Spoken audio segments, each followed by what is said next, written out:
I mean, insights is the foundation of our economy. Yeah. It really is. You cannot not have insights in your product testing, your pricing, your packaging. I mean, insights isn't going anywhere.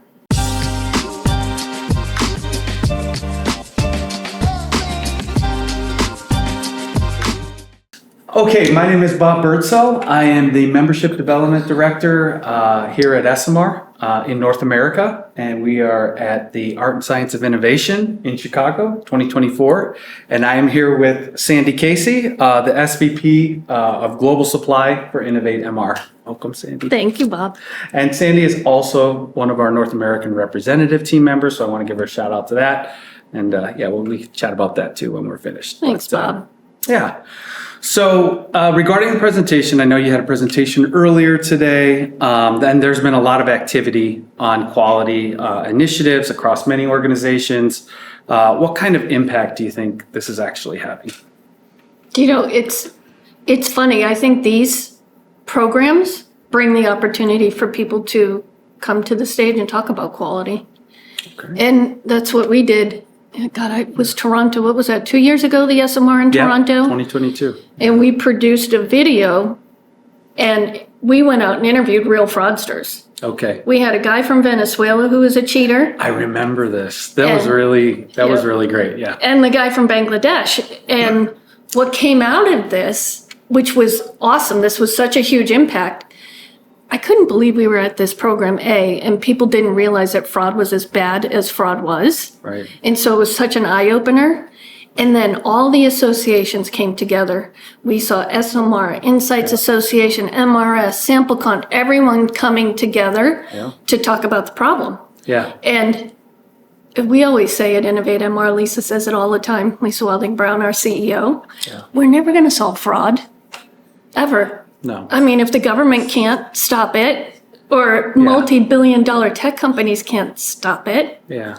Well, we could do some things to mitigate some of it, but it always feels like, and at least from that presentation, it was funny too, because their faces are all blurred out, their voices just, distorted, like, this is what's going on. But, oh my gosh. And you can mitigate to a certain extent, but then it also tends to feel like they're always one step, two steps ahead. As soon as the technology comes out to combat some of the fraud, then they're already moving on to the next thing to kind of absolutely elude it. Yeah. It's funny. I think I said it that day too.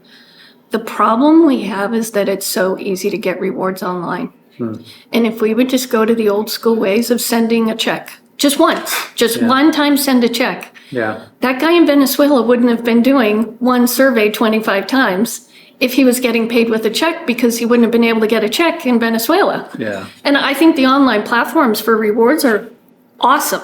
They're excellent and they support our industry so much. Yeah. But it's opened the door up. So we just have to think of a way to kind of moat ourselves a little just at the beginning so we can protect ourselves some more. No, it makes sense. It makes a lot of sense. And then maybe we touched on this a little bit. So what are some of the things that can be done to help mitigate that fraud? Like I said, it feels like they're always those two steps ahead, but we do try, right? And so what would some of those things be, would you think? I have to say, I think right now we have a big problem in the industry, and it's pricing. Okay. We have gone really, really low on our pricing.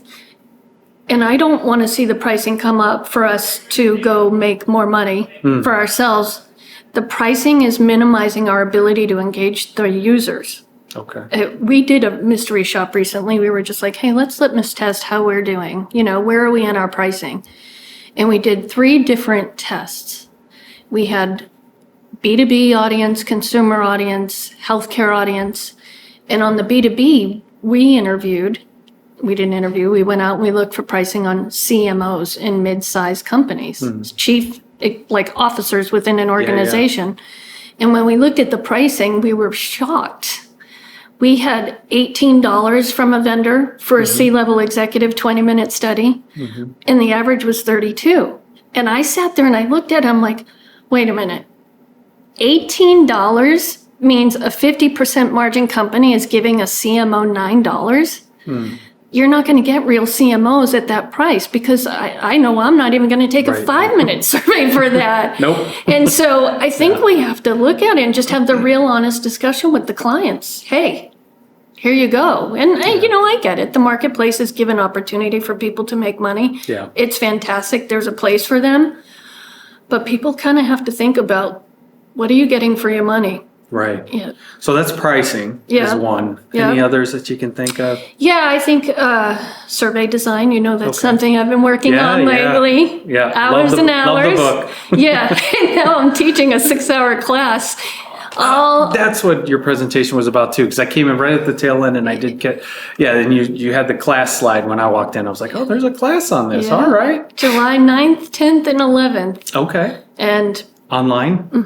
it's part of the virtual academy from Esomar, which is great.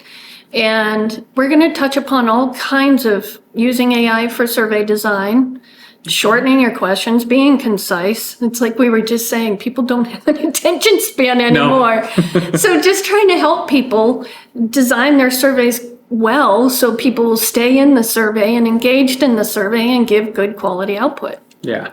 No, that's exactly right, and that was we obviously had these conversations earlier, but it's I think that's a big part of it, and the attention spans are obviously shocking when you hear that. But it's people are looking for bite-sized, consumable content, real life learn guidance, best practices. But please don't write me a 500-page book on it because It completely. It's the first page, last page. Yep, it totally. First word, last word. It's worse than first shorter. page. Exactly. You don't even read the whole page. Hey, just give me an emoji, please.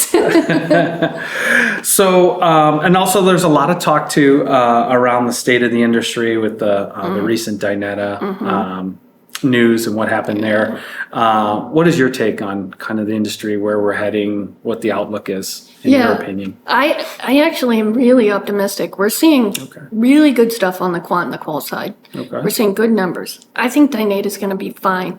I don't think they're going anywhere. I think they might come out better. They have executives in there that are so smart, and it's such a great company. They will be fine. Okay. And the insights industry can't go anywhere. Remember yesterday in the presentation we did, the 10 horrible inventions of people that didn't do any insights gathering? Yes. But I mean, insights is a foundation of our economy. Yeah. It really is. You cannot not have insights in your product testing, your pricing, your packaging. I mean, insights isn't going anywhere. True. Yeah.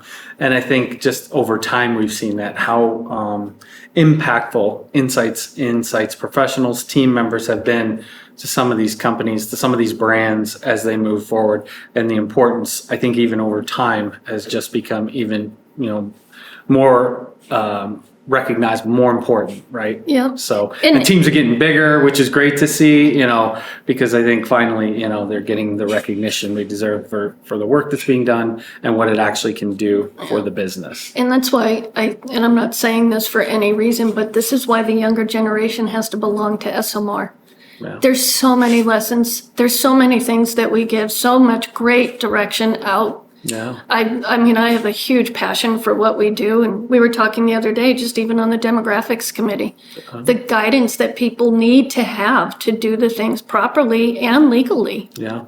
And that's great too. That's a plug for our Young Esomar Society members, our YES members too, to try to get them in early, show them the careers that are available, what's possible, where the industry is heading. There is work here, and there's good careers. It's lucrative. I mean, it's great from that standpoint. But you're right. I think getting that information out to that group, because the generations before them, they're getting older, they're retiring, they're moving on. We need to bring in that next wave, that next generation. So, absolutely. Now, if you had sort of a magic wand, what would be the one thing that you would like to change about the state of the industry right now, today? I don't know if I can pick just one, but I got two things in my head that pop in right away. Yeah. I really think we have to think about pricing and the way that we use pricing to reward our members and the people taking surveys. Okay. I have a theory that people are looking for Nordstrom quality for Walmart clearance rack pricing. Yeah. And so you get what you pay for. Yeah. And then the other thing is I want to see us going after these people that are cheating us. I want to break up these, crime rings, the stings that are happening. I want us to get more active in that, because I think once these groups start to see people get in trouble, the trickle effect of the way they communicate with each other will scare them. And I think we have to do that a little bit, and also have some discussions with the platforms that are just letting these people teach people how to cheat us. Yeah. It's frightening to me. And it's not just surveys. Like, there are seminars out there on how to take people's social security numbers, what to do with them. They're just letting everything be out there, which is concerning. No. And I don't want to end on us. No. Well, you're welcome, Bob. Want a drink now, Bob? I think we covered the good part versus the bad part. We probably should have reversed that. But no. So the last thing I think I just want to talk about a little bit, and we mentioned it earlier on, is that you are on a North American rep, on our North American rep team. Yeah. And we're obviously we're active in that group. We've got a great leader, a chairman in that with Dan Fleetwood.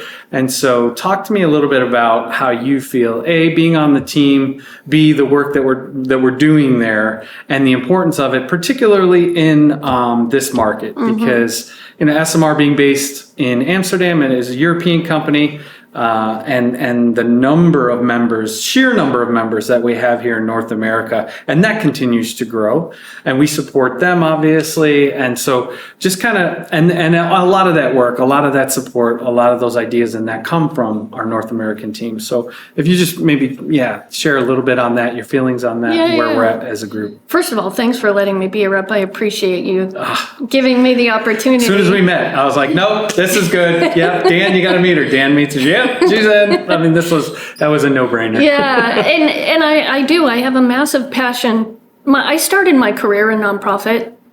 Okay. Trial attorneys, not quite researchers. No, it's different. But I have a passion for nonprofit and what nonprofits do for the industries that they represent. Big time. Yeah. And so I see you out there doing the membership stuff, and I'm like, I remember those days. I think Esomar is an invaluable tool. It's not just North American based, and how many companies now are international because it's so easy to be international. And so we might be here, but we're doing work here, and we have someone working from home here, and we're interviewing people here. Yeah. And it gives people the opportunity to know, A, what the right things are to do, the right things to say, the right tools to use, even giving guidance now on AI tools, which I think is phenomenal, what Ray pointed out this morning. Mm-hmm. It's just, in my opinion, the nonprofits are the key to our absolute success in doing the right thing for the big companies who need our insights. Well, I love that you said that. I love that you're on our team, and can't wait to continue working on our next initiative. So, cool. For myself and Sandy Casey, thank you so much.